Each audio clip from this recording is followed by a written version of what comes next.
We'll give you fireworks, at least when we talk about China. More signs of weakness in the world's second largest economy. Two reports this morning show a slowdown in the manufacturing sector. And this comes on top of recent liquidity problems for banks and a credit crunch for borrowers. Our next guest says it's all adding up to an economic crash, which we will see or could see this year. Joining us now, Gordon Chang, author of The Coming Collapse of China. Gordon, I know the people who disagree with you will say you've been saying this for years and years. Eventually you'll be right, but you haven't been right so far. Why now use the word crash? Are we really there?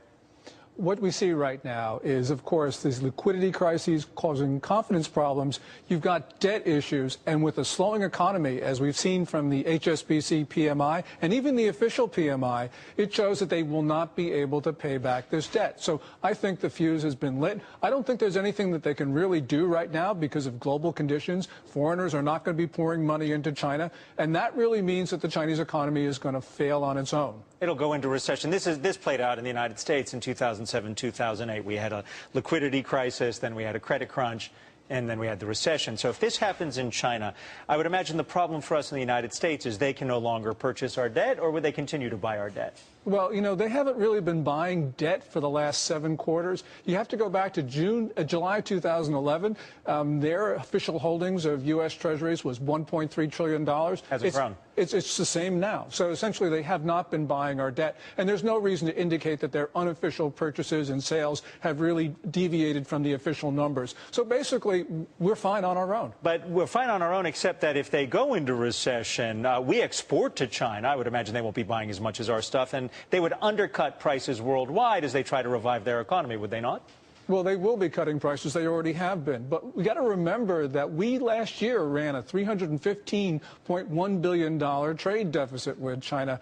And, you know, essentially that's a negative for GDP. And I'm not saying we shouldn't trade with them, but on balance, though, it means that trade with China has not been good for U.S. GDP. And that trade deficit would actually grow if they go into recession because of their undercutting prices. Let me ask you this. There's something you have drawn attention to that perhaps people aren't paying too much attention to, which are these notices about Chinese consumers not being able to take money out of ATMs. What is this about, and do we believe the official statement as to why? Well, ICBC, which is the largest bank in China, Bank of China, Bank of Nanjing, a number of other institutions basically shut down their ATMs at various times last week.